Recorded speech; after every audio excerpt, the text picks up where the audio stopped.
Assalamualaikum warahmatullahi wabarakatuh. Jadi pada video kali ini saya akan menjelaskan hasil eksplorasi dan interpretasi dari lab 8, yaitu exploratory data analisis atau EDA, dengan menggunakan dataset yaitu tentang coffee production and export. Nah, di dalamnya itu dilakukan beberapa tahapan, yaitu persiapan dan pengembangan data, pembersihan data, missing value dan outlier, statistik deskriptif, analisis hubungan antar variabel, serta visualisasi dan interpretasi.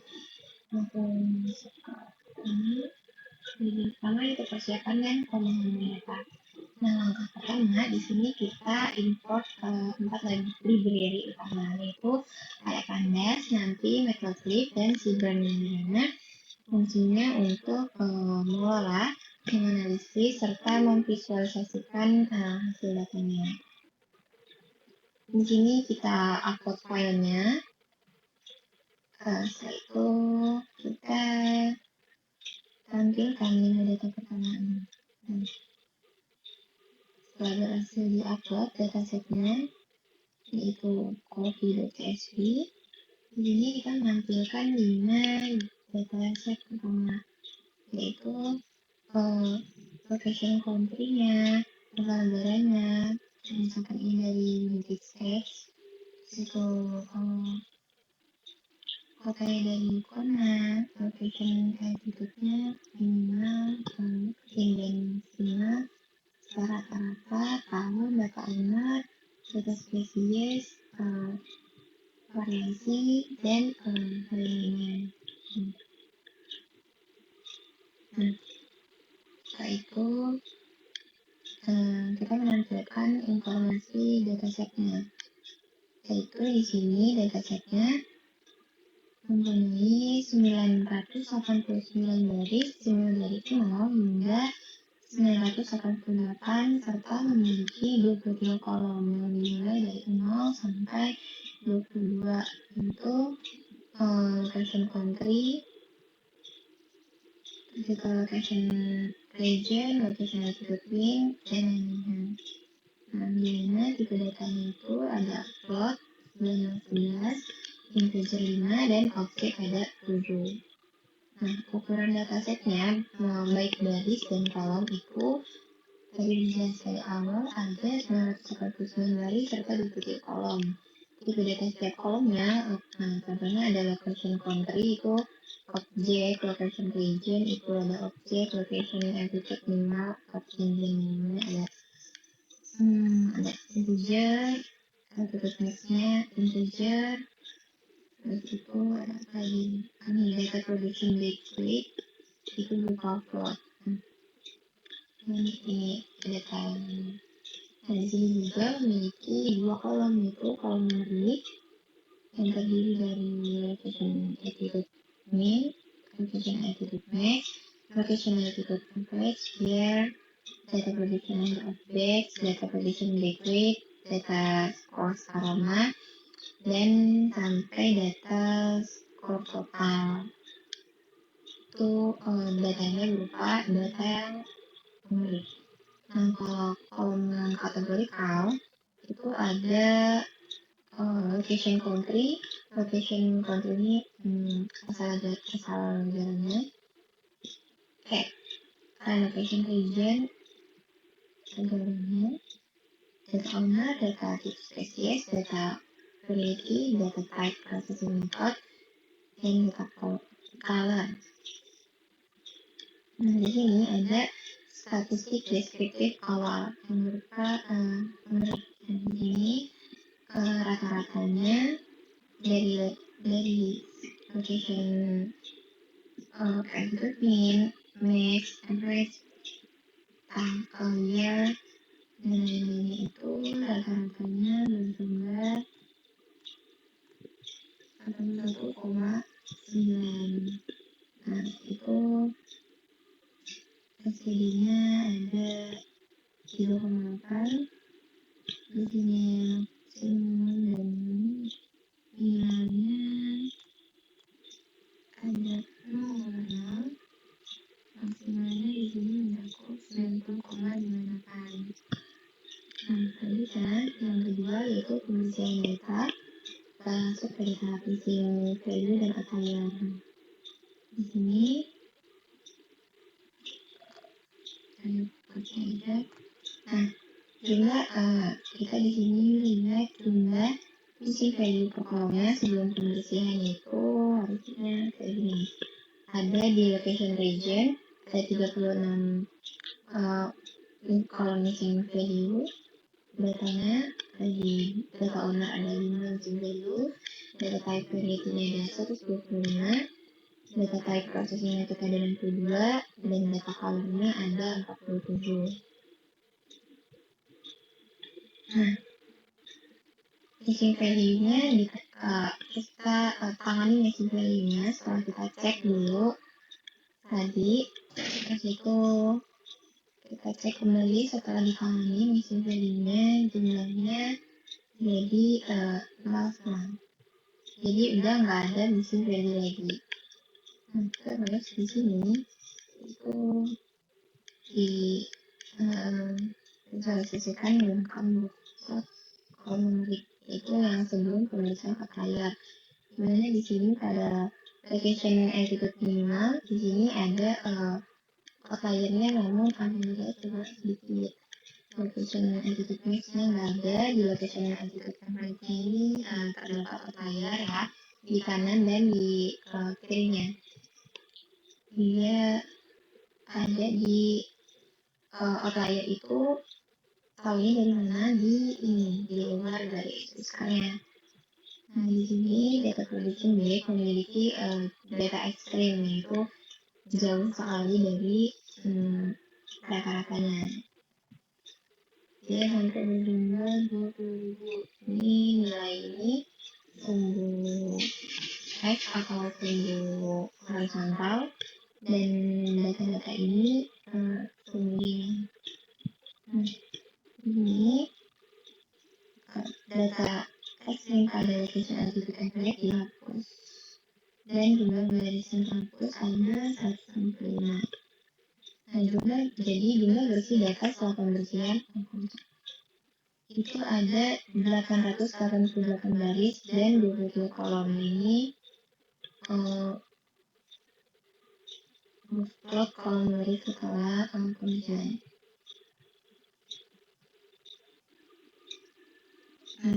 Tadi data-data yang udah dibersihkan itu disimpan dalam nama coffee_clean.csv. Nah, masuk bagian yang ketiga yaitu statistik deskriptif. Nah, di sini statistik deskriptif dataset copy yang dimana nilai rata-rata dari data skor total sekitar 82 menunjukkan rata-rata skor total copy cukup tinggi. Terus kita lihat rata-ratanya.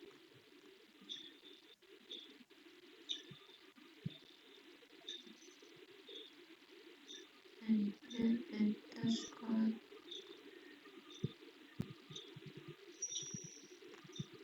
dari 82 yang dimana berarti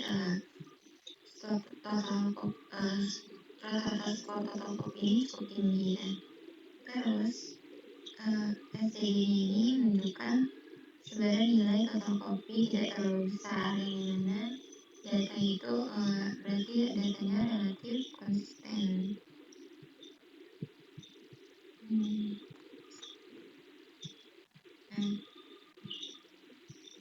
Selanjutnya ada nilai minimal dan nilai maksimal. Nilai minimalnya yaitu 0, nilai maksimalnya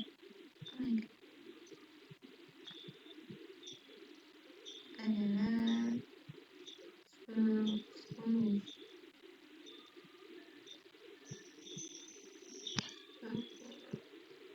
Artinya ada beberapa sampel dengan skor ekstrem memungkinkan outlier di tata skornya. Selanjutnya distribusi nilai skor kualitas kopi. Nah, di sini data skor aroma ini itu memiliki rata-rata 7,58 dengan median 7,58. Sebagian besar skor aroma berkisar di 7 hingga 8, berarti distribusi cukup normal. Nah, selanjutnya ini data skor flavor. Data skor flavor ini memiliki rata-rata 7,52 dengan median 7,60, yang berarti sebagian besar skor flavor ini berkisar di 7 dan 8 juga, berarti ini distribusinya normal. Selanjutnya data skor aftertaste itu ada di rata-ratanya 7,38 dengan median 7,42. Nah, bagian besar skornya berkisar di 0,92 hingga 7,92.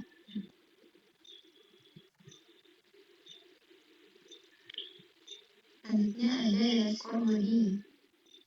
Data skor body ini memiliki rata-rata 7,49 dengan median 7,50. Sebagian besar body ini, skor body-nya berkisar di 7 sampai 8, yang berarti distribusi juga 8.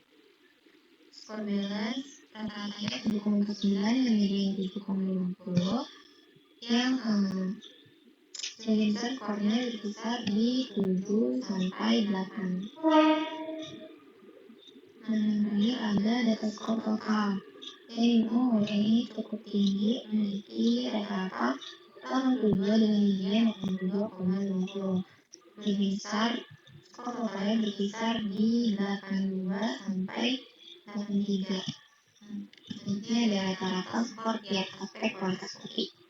Nah, di sini nilai rata-rata ini sebagai suhu es atau horizontal, dan nilai aspek penilaian ini sebagai suhu G atau nilai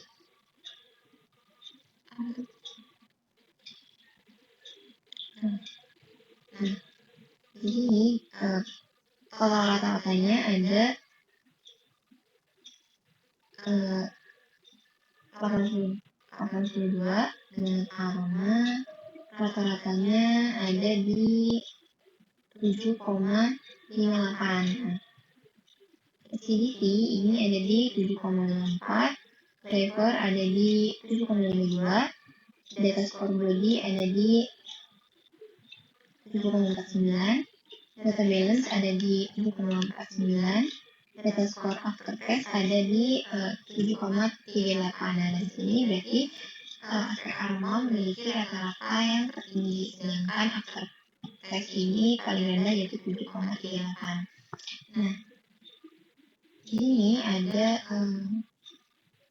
gambaran 10 negara dengan jumlah data kopi terbanyak, yaitu Meksiko memiliki sampai 197 sampel, hampir mendekati 200.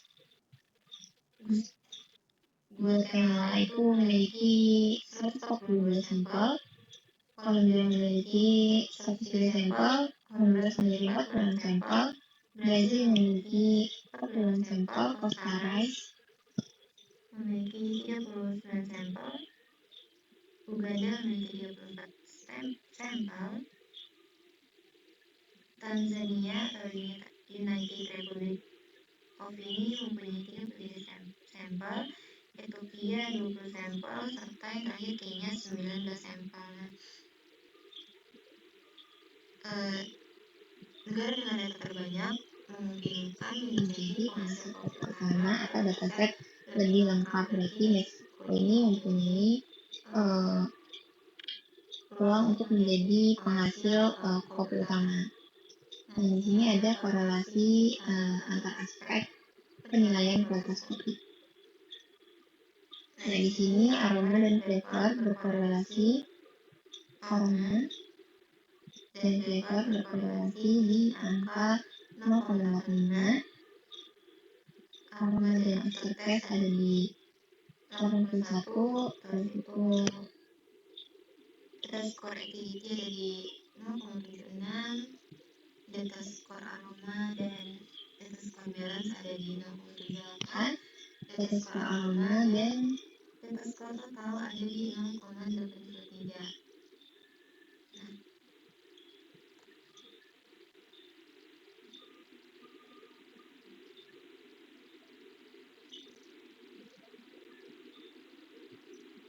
begitupun dengan yang lainnya, data skor autotest dan acidity ada di 83, autotest dan body di 0,81 itu. Dan masuk ke analisis hubungan antar variabel.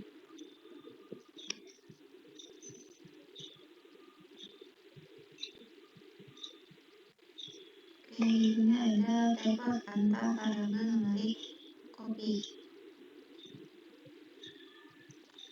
Nah, di mana skor total korelasi positif, skor total berkorelasi positif dengan aroma, flavor, body, dan balance. Nah, tadi itu sedikit positif dengan total skor, tetapi korelasinya lemah.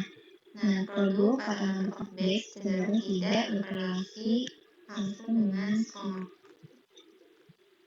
Nah, scatter plot antara altitude dan total skor ini tren sedikit positif antara altitude dan total skor. Namun, kopi dari ketinggian menengah ke tinggi cenderung memiliki skor total yang lebih baik, dimulai dari 1000 sampai 2000.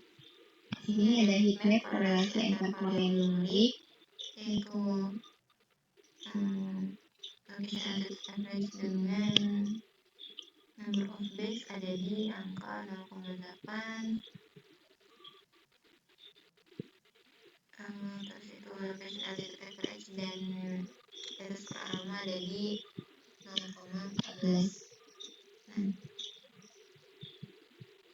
selanjutnya ada plus negara teratas versus total skor. Nah, di sini total skornya di sini adalah negaranya. Negara Kolombia ini berpotensi ada outsidernya, Meksiko juga, Guatemala, Kenya, Costa Rica, dan Tanzania United Republic of Honduras. Nah, ini beberapa negara memiliki skor rata-rata total skor lebih tinggi, misalkan Brazil dan Kolombia, serta ada variasi dalam skor antar negara. Itu ya beberapa negara memiliki outlier tinggi seperti Tanzania, Guatemala, Meksiko. Selanjutnya si box plot metode proses versus total skor di sini cukup terlihat tinggi ya. Ini total skornya, ini adalah metode prosesnya.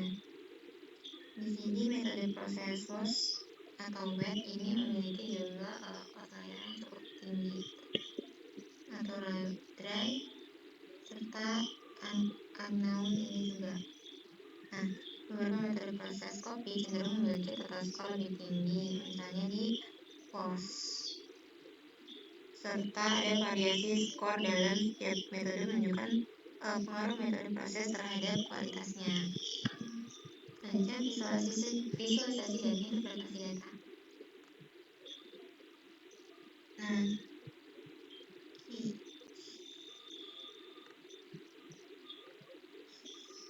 dari sini di interpretasi dari plot ini adalah skor total berkorelasi positif dengan aroma, flavor, body, and balance. Artinya jika aroma, flavor, body, balance tinggi, biasanya total skor juga akan tinggi. Nah, skor aftertaste dan acidity sedikit lebih tersebar, variasinya lebih bervariasi antar sampel. Terus di sini ada heatmap korelasi antara skor penilaian kopi.